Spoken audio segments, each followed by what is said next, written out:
Hello friends, welcome back to Telugu explanation of Indian economy Ramesh Singh. Okay, మన first chapter from the last second video and ఇంకా one more video వస్తుంది. ఇది కాక first chapter finish అయిపోతుంది. So all Telugu explanation చేసి ఉన్నాను, line to line explanation చేశాను. చాలా ఈజీగా చేస్తుంది, మీకు ప్రిపరేషన్ అనేది టైం సేవ్ చేస్తుంది. సో నేను మొత్తం ఫస్ట్ చాప్టర్ అయిపోతుంది కాబట్టి సో ఫస్ట్ చాప్టర్లో చేసిన వీడియోస్ అన్నీ ప్లేలిస్ట్లో పెట్టాను, మీకు ఈజీగా ఉంటుంది మొత్తం ఒకేసారి చూసుకోవడానికని. సో ఈ 2 వీడియోస్ కూడా నేను ప్లేలిస్ట్లో యాడ్ చేస్తాను, చూడండి, టైం సేవ్ చేసుకోండి. ఓకే, మీకు ఏదైనా అర్థం కానిది ఉంటే ప్లీజ్ నాకు కామెంట్ సెక్షన్లో పెట్టండి. ఈ టాపిక్ అర్థం కావట్లేదు, ఇక్కడ ఇలా అర్థం కావట్లేదని నా మెథడ్ నేను వేరేగా చెప్పడానికి ట్రై చేస్తాను, అంటే ఇంకొంచెం బాగా నేను ఎక్స్ప్లెయిన్ చేయడానికి ట్రై చేస్తాను. సో ఈరోజు topic cost and price of national income. While calculating the national income, the issues related to cost and price also needs to be decided. So ఖరీదు ధర, నేషనల్ ఇన్కమ్ అనేది క్యాల్కులేట్ చేసేటప్పుడు ఇవి కూడా అవసరం. ఖరీదు ధర, కాస్ట్ అండ్ ప్రైస్ అనేవి అవసరం. Basically there are 2 sets of cost and prices. 2 sets ఉంటాయి, కాస్ట్లు 2 సెట్లు ఉంటాయి, ప్రైజెస్ 2 సెట్స్ ఉంటాయి. సో అవేంటో చూద్దాం. And an economy needs to choose at which of the 2 cost and 2 prices will calculate its national income. So ఒక economy choose చేసుకోవాలన్నమాట, అది చూసుకోవాలి, అదే ఎన్నుకోవాలి. ఏ కాస్ట్ చూసుకోవాలి, 2 కాస్ట్లు ఉంటాయి, అందులో ఏ కాస్ట్ని మనం నేషనల్ ఇన్కమ్ని క్యాల్కులేట్ చేయడానికి ఉపయోగించాలి, 2 ప్రైజెస్లో ఏ ప్రైజ్ని మనం నేషనల్ ఇన్కమ్ని క్యాల్కులేట్ చేయడానికి ఉపయోగించాలి అనేది చూసుకోవాలి. Let us understand the confusion and relevance of this confusion. ఇది ఏంటో చూద్దాం. ఎందుకు ఈ క్వశ్చన్ ఎందుకు వస్తుంది, ఏది చూసుకోవాలనే క్వశ్చన్ ఎందుకు వస్తుంది, ఏంటి అసలు ఏది చూస్తారు, ఏది కరెక్ట్ అనేది చూసుకుందాం. So cost, income of an economy అంటే ఇన్కమ్ ఒక ఎకానమీ యొక్క ఇన్కమ్ అని చెప్తున్నారు. That is value of its total produced goods and services may be calculated either the factor cost or the market cost. 2 కాస్ట్లు ఉన్నాయన్నారు కదా, అదేంటంటే ఒకటి ఫ్యాక్టర్ కాస్ట్, ఒకటి market cost. So factor cost అంటే ఏంటి, మార్కెట్ కాస్ట్ అంటే ఏంటి? సో ఈ రెండిట్లో ఏదో ఒకటి మనం నేషనల్ ఇన్కమ్ని క్యాల్కులేట్ చేయడానికి చూస్ చేసుకోవాలి. అసలు ఏంటి cost? Value of total produced goods and services may be calculated either as factor cost or market cost. ఏటిలో క్యాల్కులేట్ చేయాలి. So what is the difference between them? వీటి మధ్యన డిఫరెన్స్ ఏంటి? Basically the factor cost is the input cost. Input cost అంటే మనం పెట్టిన పెట్టుబడి. Factor cost అంటే input cost. The producer has to incur in the process of producing something. Producer ఏదైతే పెడతాడో production చేయడంలో, ఒకటి తయారీ చేయడంలో ఆ ప్రొడ్యూసర్ ఏదైతే పెడతారో దానికి అయిన ఖర్చుని ఫ్యాక్టర్ కాస్ట్ అంటాం. Such as cost of capital అంటే ఒక ఇన్వెస్ట్మెంట్ కావాలి, మెషినరీ కోసం ఇంత ఇన్వెస్ట్మెంట్ అనేది కావాలి, ఇంట్రెస్ట్ ఆన్ లోన్స్ కట్టుకోవాలి, వాళ్ళు లోన్స్కి ఇచ్చిన దానికి, లోన్స్ తీసుకున్న దానికి వడ్డీ కట్టుకోవాలి, ఇంట్రెస్ట్, రా మెటీరియల్ తెచ్చుకోవాలి. ఊరికి మెషినరీ ఉంటే పని అయిపోదు, రా మెటీరియల్ కావాలి, ఆ మెషినరీ ఉన్నా కూడా లేబర్ కావాలి, లేకపోతే రెంట్ కట్టుకోవాలి, ఒకవేళ ఓన్ది కాకపోతే పవర్ బిల్ కట్టాలి. ఇలాంటివన్నీ కూడా మ్యానుఫ్యాక్చరింగ్కి మనం పెట్టే ఖర్చులు, వాటిని ఫ్యాక్టర్ కాస్ట్ అంటాం. ఫ్యాక్టర్ కాస్ట్ అంటే ఒక వస్తువు తయారు చేయడానికి అది ఎంత కాస్ట్ అయ్యింది, మొత్తం ల్యాండ్ దగ్గర నుండి మొత్తం అన్నీ క్యాల్కులేట్ చేసుకుంటాం అన్నమాట, ఎంత పెట్టాము అనేది. This is also termed as factory price or production cost or price. దీన్ని ఏమంటారంటే ఫ్యాక్టరీ ప్రైస్ అని అనొచ్చు, ప్రొడక్షన్ కోసం అయింది కాబట్టి ప్రొడక్షన్ ప్రైస్ అని కూడా అనొచ్చు. So it is called factor cost. ఏంటంటే ఫ్యాక్టర్ కాస్ట్ అంటే మనం ప్రొడక్షన్ చేయడం కోసం పెట్టిన ఖర్చుని ఫ్యాక్టర్ కాస్ట్ అంటాం. Next, while the market cost is derived after adding the indirect taxes to the factor cost of the product, it means the cost at which the goods reach the market, that is showrooms. Okay, factor cost అంటే తెలిసిపోయింది. Factory cost అంటే production చేయడానికి అవసరమైంది factory cost. So then what is market cost? It is derived after adding the indirect taxes to the factory cost of the product. సరే, ఈ మార్కెట్లో తీసుకొచ్చి వీటిని పెట్టాలి. మనం చేసిన ప్రోడక్ట్ ఏదైనా, సపోజ్ ఒక టర్మరిక్ పౌడర్ ప్యాకెట్ ఉంది, దాన్ని తీసుకొచ్చి మార్కెట్లో మనం పెట్టాలి అంటే మనం ఏం చేస్తాం, మన ప్రొడక్షన్ కాస్ట్కి ట్యాక్స్లు యాడ్ చేసుకొని దాన్ని తీసుకొచ్చి మార్కెట్లో పెట్టుకుంటాం. అంతేగాని ఇంతవరకు ఫ్యాక్టరీ కాస్ట్ అది అక్కడ వేరే అయిపోయిందని చెప్పేసి వాడికి అక్కడ మనం డబ్బులు ఇచ్చేసి ఇక్కడ వచ్చి మనం ఎంత కావాలంటే అంతగా పెట్టుకోలేం కదా. అది ఎంత అయిందో చూసుకొని దానికి మనకి ట్యాక్సులకు పోగా మనకి బెనిఫిట్ వచ్చేలాగా మనం పెట్టుకుంటాం. సో ఈ మార్కెట్ కాస్ట్ కూడా అదే. మనం ఫ్యాక్టరీ కాస్ట్కి cost at which the goods and services reach the market, transport కానివ్వండి, ట్యాక్స్లు ఉంటాయి కదా, ఇవన్నీ యాడ్ చేసుకొని మనం పెడతామన్నమాట మార్కెట్లో. So market price is equal to factory cost plus product tax plus product tax వస్తుంది. ఇక్కడ production tax, product tax plus product tax minus product subsidies. So market cost is equal to factory cost plus product tax minus product subsidies. ఇక్కడ factory cost వచ్చేసరికి factory cost is equal to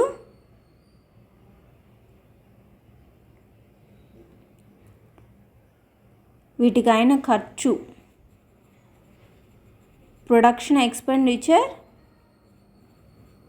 minus production subsidies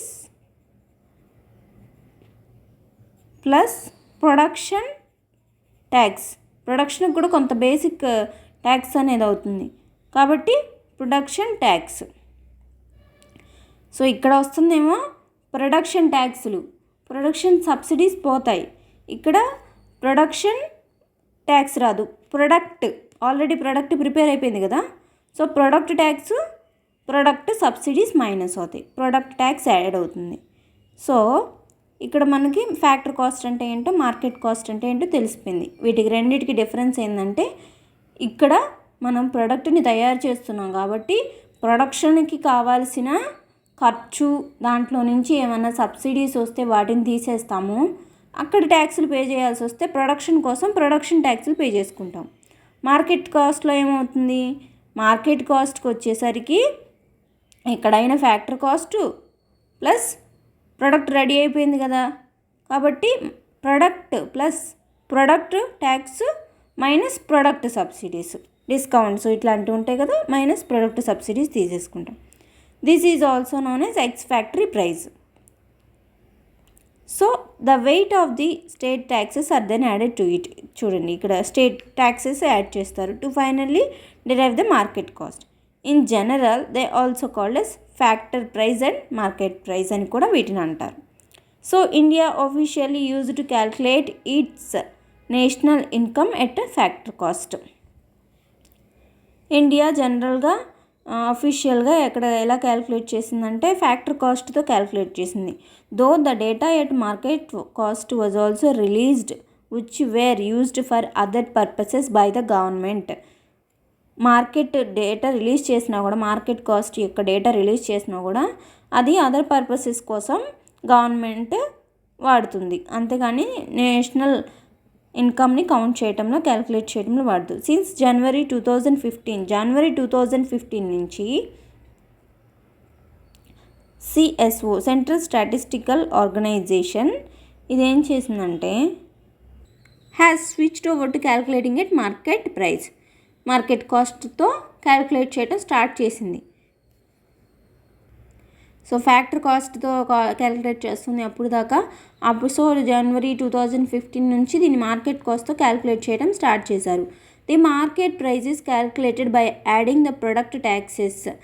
so ఈ market కాస్ట్ని ఎట్లా product taxes add చేసి calculate చేస్తారు. Product already మ్యానుఫ్యాక్చర్లో product అయిపోయింది కాబట్టి, ప్రొడక్షన్ అయిపోయింది కదా, సో అక్కడ ప్రొడక్షన్ జరిగిపోయిన కాస్ట్ ఉంటుంది కాబట్టి దానికే మార్కెట్ కాస్ట్ యాడ్ చేస్తారు వస్తుంది కాబట్టి యాడ్ చేసినప్పుడు దీనికి ప్రొడక్ట్ ట్యాక్సెస్ యాడ్ చేస్తారు. Generally taken as indirect taxes of the centre and state. So indirect taxes అంటారు వీటిని. అంటే తయారు చేసింది ఒకళ్ళు కదా, ఇక్కడ ట్యాక్స్లు కట్టేది ఇంకొకళ్ళు. సో ఇక్కడ ఏంటంటే ఇది indirect tax to the factor కాస్ట్కి ఇండైరెక్ట్ ట్యాక్స్లు పడతాయి. This way India switched over to the popular international practice. ఈ విధంగా ఇంటర్నేషనల్గా అందరూ చేసే ప్రాక్టీస్ని ఇండియా కూడా స్టార్ట్ చేసింది. Once the GST has implemented it will be easier for India to calculate its national income to the market price. అప్పటికి GST implement అవ్వలేదు కాబట్టి ఇలా ఇచ్చారు. ఇది ఇంప్లిమెంట్ అవ్వగానే ఈజీగా క్యాల్కులేట్ చేసుకుంటుందని ఇప్పుడు జిఎస్టీ ఉంది కదా మనకి. Price income can be derived at 2 prices, constant current price. ఈ కాన్స్టెంట్ కరెంట్ ప్రైస్ ఏంటి? మార్కెట్ కాస్ట్ ఏంటో తెలుసుకున్నాం, ఫ్యాక్టరీ కాస్ట్ తెలుసు. సో ఇక్కడ కాన్స్టెంట్ కరెంట్ అండ్ ప్రైజెస్ రెండు ఉన్నాయి. The difference in constant current prices is only that of the impact of inflation. ఈ constant ప్రైస్కి కరెంట్ ప్రైస్కి తేడా ఏం లేదు, ఇంపాక్ట్ ఆఫ్ ఇన్ఫ్లేషన్ అని చెప్తున్నారు. ఎందుకంటే ఇన్ఫ్లేషన్ అంటే ఏంటి? మనం సపోజ్ ఒక 1 kg ఆఫ్ ఆనియన్ ఇప్పుడు ఒక 70 రూపీస్ పెట్టి మనం కొనుక్కుంటే నెక్స్ట్ ఇయర్ అది 100 రూపీస్ అవ్వచ్చు. 70, 100 ప్రొడక్షన్ అదే ఉంటుంది, కానీ ఆనియన్స్ ప్రైస్ మాత్రం వేరియేషన్ ఉంటుంది. అంటే ఈ కాస్ట్ ఇలానే ఉందనుకోండి, నెక్స్ట్ ఇయర్ కూడా దాన్ని కాన్స్టెంట్ ప్రైస్ అంటాం. అదే ఈ ప్రైస్ ఇలా 100కి వెళ్ళింది అనుకోండి, 1 kg ఆఫ్ ఆనియన్ ఈ సంవత్సరం 70 ఉండి నెక్స్ట్ ఇయర్ కూడా 70నే ఉంటే అది కాన్స్టెంట్ ప్రైస్, అలానే ఉంది. ఒకవేళ అదే 1 kg ఆఫ్ ఆనియన్ నెక్స్ట్ ఇయర్కి 100 ఉందనుకోండి, అది కరెంట్ ప్రైస్.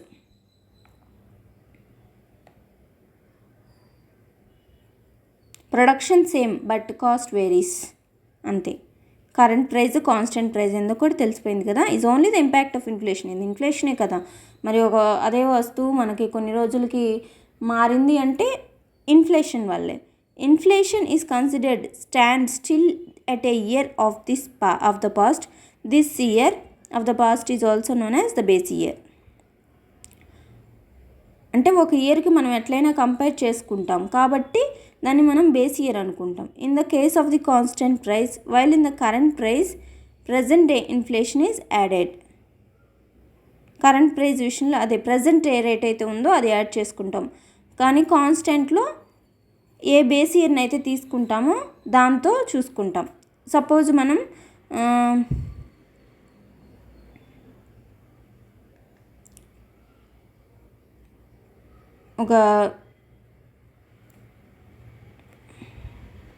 ఏదైనా ఒక ప్రోడక్ట్ తీసుకుందాం అనుకోండి.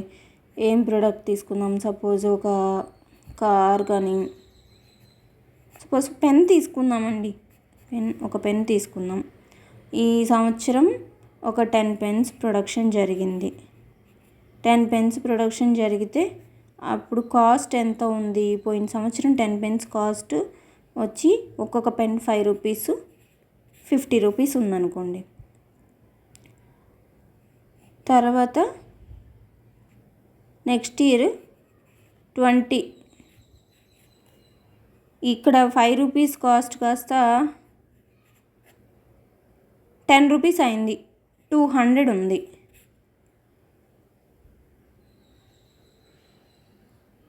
పోనీ 10 pens ప్రొడక్షన్ చేశారనుకోండి, 10 pens 100 రూపీస్ అయింది. ఇది చూసి మనం ఎక్కువ ఇన్కమ్ వచ్చింది అనుకోవాలా? ఇక్కడ 50 వచ్చింది, ఇక్కడ 100 వచ్చింది అని అనుకుంటామా? కాదు. ఇప్పుడు 10 ప్రొడక్షన్ జరిగింది అదే, 10 ప్రొడక్షన్ చేశారు, 10 pens ప్రొడక్షన్ చేశారు. ఇక్కడ 10 pens, ఇక్కడ 10 pens. కానీ ఇక్కడ ఏమైందంటే ఇక్కడ 10 pens ప్రొడక్షన్ చేసి 5 రూపీస్కి అమ్మారు. ఇక్కడ కూడా 5 వేస్తే ఇక్కడ కూడా ప్రజెంట్లో కూడా 5 వేస్తే మనకు 50 వస్తుంది. కానీ ఇక్కడ 10 వేశారు, కరెంట్ ప్రైస్ ఇది, ఈ 10 అనేది. సో 10 × 10 100. ఇదే వేస్తే మనకి 15 వస్తుంది ఇక్కడ కూడా.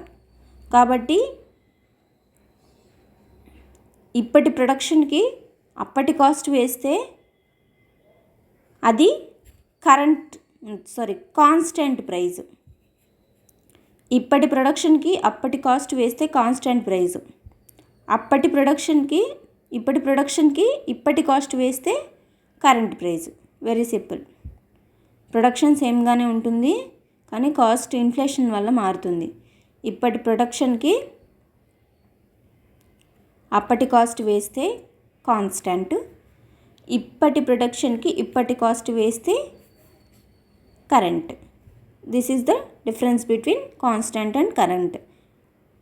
Current price is basically the maximum retail price, MRP, maximum retail price, which we see printed on the goods selling in the market. So market lo manam chustuntam kada, that is called current price. Manam MRP price chustam kada, adi current price. So ikkada as per the new guidelines in the base year India has been received 2004 to 5, 2011 to 12, and na daggara unna edition idenandi, dini parangane undi. India calculated its national income at constant prices. అంటే 2004 to 5, 2011 to 12, January 15, ఇది January 15లో India calculate its national income at constant ప్రైజెస్లో India national income calculate చేస్తుంది. So is the situation among other developing economies. While the developed అంటే అప్పుడు constant ప్రైజెస్లో calculate చేయడం developing economies యొక్క situation. While the developed nations calculated current prices. కానీ developed nations current ప్రైజెస్లో calculate చేసేవారు.